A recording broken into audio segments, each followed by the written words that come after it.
কাশ্মীরের পেহেলগামে ভয়াবহ জঙ্গি হামলার পর উত্তপ্ত পরিস্থিতিতে মুখ খুললেন ভারতের প্রধানমন্ত্রী নরেন্দ্র মোদী। সোমবার স্থানীয় সময় রাত ৮টায় জাতির উদ্দেশ্যে দেওয়া ভাষণে স্পষ্ট করে দিলেন এবার ভারত আর নরম থাকবে না। বার্তা দিলেন পাকিস্তানকেও পানি আর রক্ত একসঙ্গে বইতে পারে না। মোদী ভাষণের শুরুতেই কাশ্মীর হামলায় নিহতদের প্রতি শ্রদ্ধা জানান। ভারতীয় সশস্ত্র বাহিনীর কঠোর জবাবকে সাধুবাদ জানিয়ে তিনি বলেন, একজন নারীর সিঁদুর মুছে ফেলার মূল্য কতটা চড়া হতে পারে তা এবার বোঝা গেছে। এই একটি বাক্যে স্পষ্ট, ভারত এবার পাল্টা নয় বরং প্রি অ্যাম্পটিভ অ্যাকশনের পথেই এগোচ্ছে।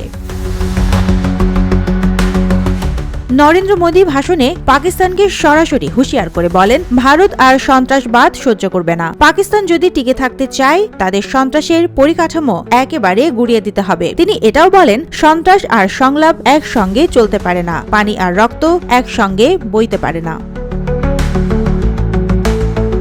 টাইমস অব ইন্ডিয়ার তথ্য অনুযায়ী মোদী দাবি করেন, সন্ত্রাসবাদীদের হেডকোয়ার্টার ভারতের হামলায় ভেঙে চুরমার হয়ে গেছে। পাকিস্তান এখন হতাশায় দিশেহারা। সেই হতাশা থেকেই আরও একটি মারাত্মক ভুল করে বসেছে তারা, ভারতের বিরুদ্ধে হামলা চালিয়ে দিয়েছে। জিও নিউজের রিপোর্ট অনুযায়ী যুদ্ধবিরতির ঘোষণার পর প্রথমবার ভারতের ডিজিএমও এবং পাকিস্তানি কর্মকর্তাদের মধ্যে টেলিফোনে আলোচনা হয়েছে। যদিও পাকিস্তান এখনও এই ব্যাপারে কোনো বিস্তারিত বিবৃতি দেয়নি, তবে দুই পক্ষই শান্তি বজায় রাখতে যোগাযোগ চালিয়ে যাওয়ার পক্ষে মত দিয়েছে।